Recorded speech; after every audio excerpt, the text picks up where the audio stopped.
Whoa, baby, this weekend was a biggie for the Republican Party, the latest stage of the Sheldon Adelson primary in Las Vegas and Jeb Bush's money ballin' in Miami. Our own Julie Bykowicz was in Sin City, and she joins us from D.C., and our pal Phil Mattingly just flew in from Miami this afternoon, and boy, are his arms tired from all the transcribing. Oh, there you go. Ladies and gentlemen, it's fabulous to see you. It's certainly a thrill. Julie Bykowicz up there on the big wall. Tell us about what the highlight of your weekend was. Well, that's a great question. The highlight of my weekend was seeing all of these guys in action. Really just lots of politicking going on, lots of sidebars. Nearly every candidate had surrogates there. Some of the candidates themselves were there wheeling and dealing. It was just Vegas at its finest, and it was great to see everyone sort of performing at their top level. Among the Republican candidates who were out there, who was the big winner, you think?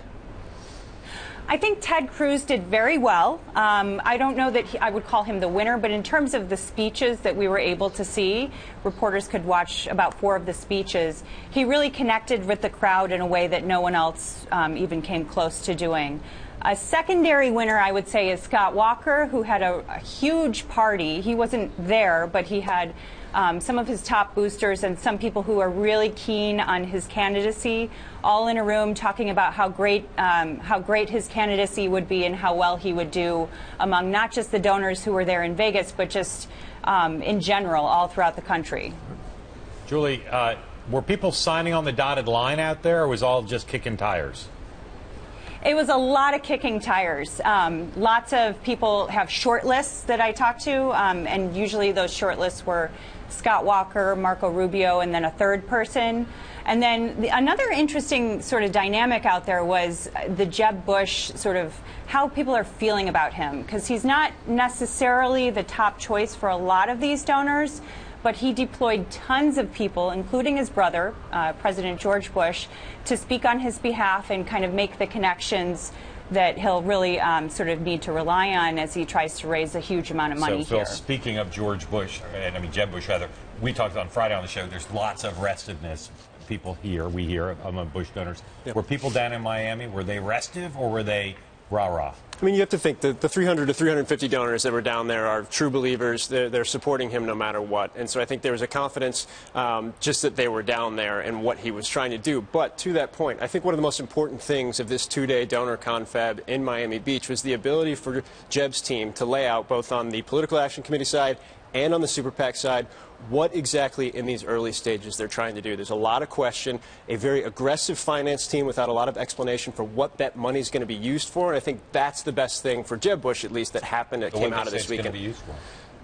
Super PAC's going to have an outsized role. I think there's no question about that. I think one of the more interesting things that you could witness during this, and look, it was the most bizarre hotel you could ever be at, eco-friendly, 11-foot plant wall. I don't even know what that is. I think Heilman probably deals with stuff like that on a regular. I'm very familiar with 11-foot plant walls. I have one in my own on a regular home. basis. But I think the best thing was you could see Mike Murphy, who's slated to run the Super PAC, Sally Bradshaw, likely senior Bush campaign advisor, huddling together. You see how tightly intertwined they are currently, and I think in their presentations that's something that came through. But still, I think the question right now is the Super PAC is driving the fundraising, period, end of story. How much money Jeb Bush will be able to raise just on his campaign alone when there's a max-out level, I think is one big question that I don't think they could answer this weekend. Are they like Bonnie and Clyde, Tweedledee and Tweedledum? I'm trying to figure out what that huddle looked like. It's like a football huddle, or is that like a huddle? It was in this crazy, like, white-laden lobby where everything was throw pillows and all this type stuff. Picture that on your phone? I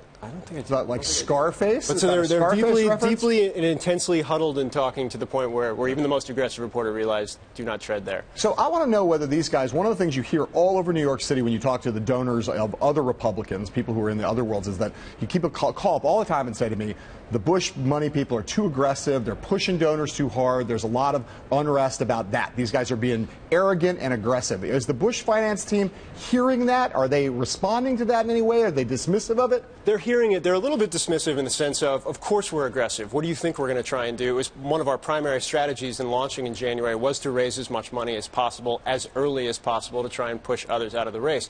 I think they're cognizant of the concerns. I think the concerns were voiced over these 2 days. Donors I spoke to throughout the hotel and in meetings mentioned it. And even if they didn't feel like they were feeling it, they were hearing it from their friends. And so this is being raised to them. But I do think there's a point here of course, they're being aggressive. They're trying to raise and they're trying to push as many people out as they can. Julie, let me just ask one last question on Phil, just real quick. Are people, you mentioned Murphy a second ago, are people in the donor world, everybody says the super PAC is going to have an outsized significance. Everybody talks about Murphy going there. He's closer to Bush than anybody. Are any donors raising the question, hey, does this make sense to send your chief strategist over to the super PAC rather than keeping him close?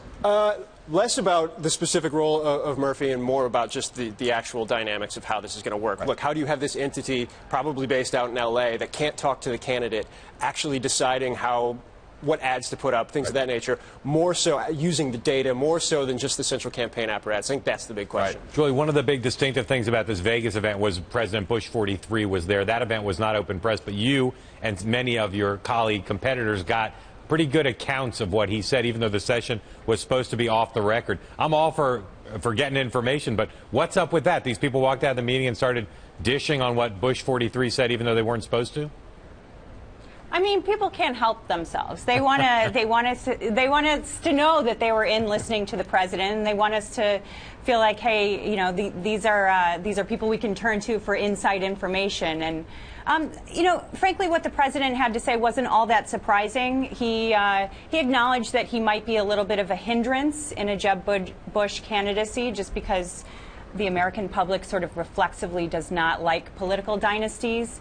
And then, of course, he was, you know, sort of distancing what Obama has done on foreign policy from what he did, and trying to say, you know, he shouldn't have pulled troops out of Iraq. So the content of what he said wasn't terribly surprising, and it's also not terribly surprising that the people in that room were all too eager to share what he had to say. Julie, last question real quick. What's your gut say about where the biggest kahuna of all at your meeting is going to go? Sheldon Adelson. Yes. Who's going to win the Adelson primary? What's your gut say?